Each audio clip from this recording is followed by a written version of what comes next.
Сайн байцгаана уу шинжлэхтэй тавтай морил. За өнөөдөр таны бодож буй тэр хүний таны талаарх одоогийн бодол мэдрэмж юу нь ямар байна вэ гэдгийг харах болно. Энд байгаа 3 сонголтоос харж агаад хамгийн их таалагдсан зурагтай карта сонгорой. Ойртуулад харуулъя.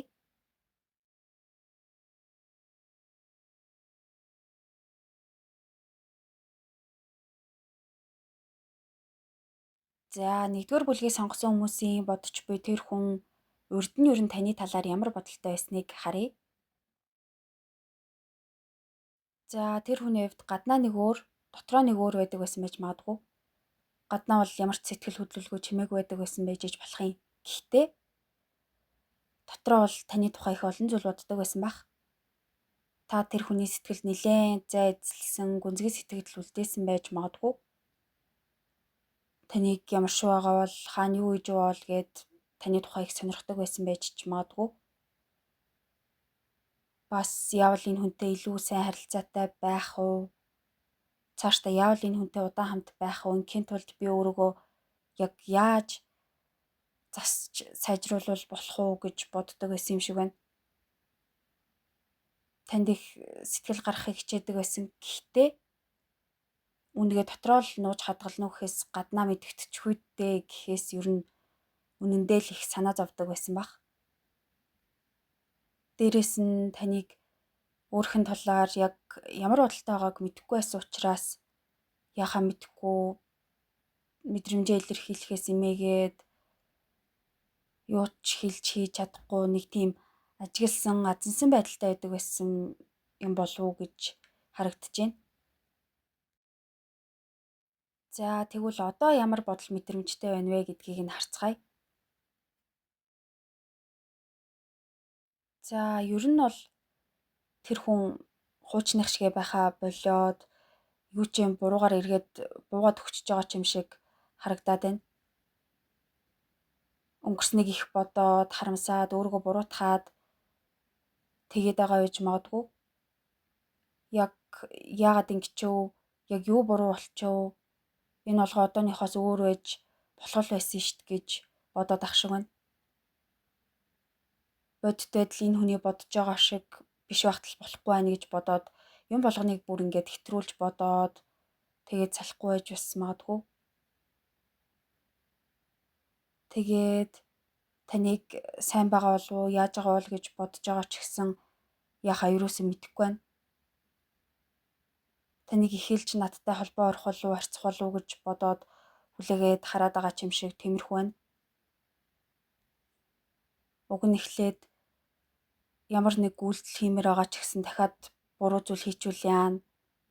Намайг үгүйсгээд хүлээж авахгүй түлхүүл яана гэд чадахгүй болгээд нэг л юм дотроос нь зулгаагаад байгаа байж магадгүй.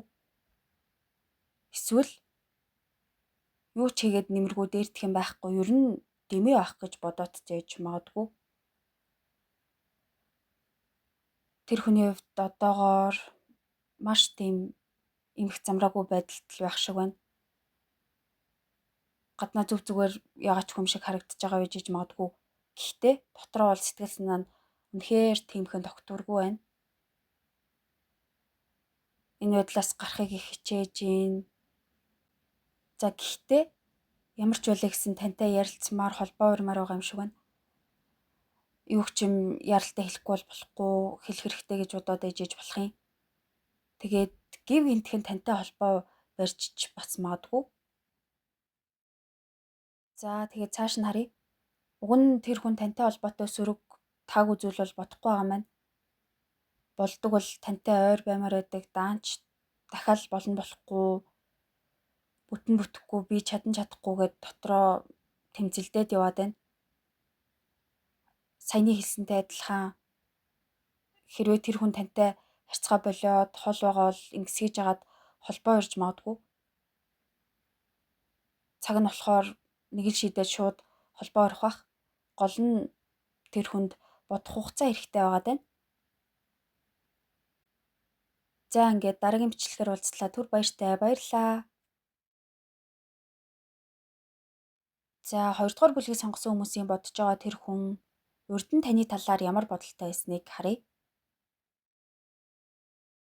За нэг л тийм Учир нь олдохгүй байсан бол тээ юу гэдгийг таны талаар сайн ч биш, муу ч биш, эрэгч биш, сөрөгч биш. Яг ямар бодолтой байсан тодорхойгүй. Дээрээс нь нэмээд тэр хүн өөрөө айгүй олон юмд эргэлздэг байсан байж магадгүй. Танд талтай байсан мөртлөө бүр яг үнэхээр тийм үү гэдэгтээ эргэлзээд дотроо эргэлдээл яадаг байсан байж ч магадгүй. Бас танд хүүтэн хөндий ч юм шиг санагддаг байсан байж магадгүй.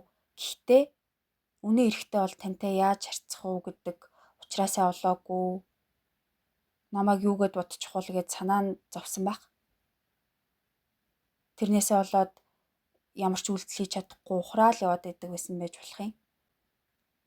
Ямар нэг зүйл хийлээ гэж бодоход бүтэхгүй бол яах вэ? Буруугаар эргүүл яах вэ гэж бодоод ерөөсөө бодсон юм болгоно бүгдийг нь үүсгээд салахгүй тиймэрхүү байсан юм байна.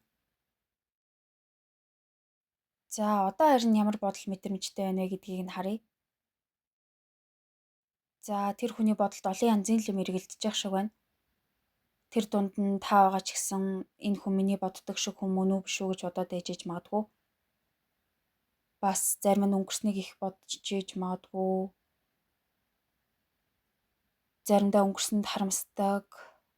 Өмнө нь болохгүй байсан юмыг засахыг хичээгээд засах юм юу үлээ гэд яваад байгаа юм шиг байна. За тэрнээс гадна танд ингээд анхаарал хандуулмаар байгаа байж магадгүй. Гэхдээ тэгчүүл дэмий, гिचүүлч дэмийгээд санаа зовоод байгаа байж иж магад. Тэр хүнд илэрхийлж хэлж чадахгүй зүйлс нэлээд байх шиг байна. Бодож санаж байгаа болгоноо дотроо нууж дараал яваад байгаа байж магадгүй. Тэгээд ингэх хэрэгтэй юу, үгүй юу, яах вэ гэд эргэлзээд гацаанд орчихсон байдалтай байна. Бас тэр хүний хувьд шархалхаас айгаад ямар ч үйлдэл хийх зориг алга. Ер нь нэг саад ч ихүү тиймэрхүү зүйл байгаад хүлээж харж суухаас өөр юм алга. Цааш нь харъя. За айгүй хоёрдмол байдалтай айсан, түгшсэн, их л эргэлдсэн, цаашдаа яах вэ гэсэн л хүн байх шиг байна. Таныг чухал хүн гэж боддог. Гэхдээ заримдаа эргэлздэг байж магадгүй. Тэр хүн дотроо бол тэр чигтээ санаа зовсон байдалтай, дотроо юу байгааг үнэхээр ил болгомооргүй байдалтай байна. Таныг алдахаас, үл тоогдохоос, сая хэлсэнчлэн сэтгэлийн шарах нэмж авахаас айгаад салахгүй байгаа байж магадгүй. Бас би энэ хүнд ерөөсөө хангалтгүй гэж бодоод байж магадгүй юм байна. За ингээд дараагийн бичлэгээр уулзлаа. Түр баяртай баярлаа. За 3 дугаар бүлгийг сонгосон хүмүүсийн бодож буй тэр хүн урд нь таны талаар ямар бодолтой байсныг харъя. За анх тэр хүний хувьд урд нь болж өнгөрсөн зүйлийг мартахыг хичээж исэн юм шиг байна. Урам нь хугараад сэтгэлээр унжчихсан байдалтай байсан байж магадгүй. Тийм учраас анх танаас хол зайтай ч юм шиг санагдсан байж болох юм. Ер нь энэ хүнээс хол байсан дээр намайг тоож харцахгүй байх, надаас өөр бодолтой байх, намайг түлхэх байх, би энэ хүнд хангалттай биш гэдэг ч юм уу тэгж бодсон байж магадгүй. Нэг бодлын би энэ хүнд хэрэгтэй, нөгөө бодлын би энэ хүнд хэрэггүй гэд бодоод л ер нь яваад байсан юм шиг байна. Бас тань руу төхөж очимоор байсан ч гэсэн яг юу гэхээ яхаа мэдэхгүй байсан байж магадгүй.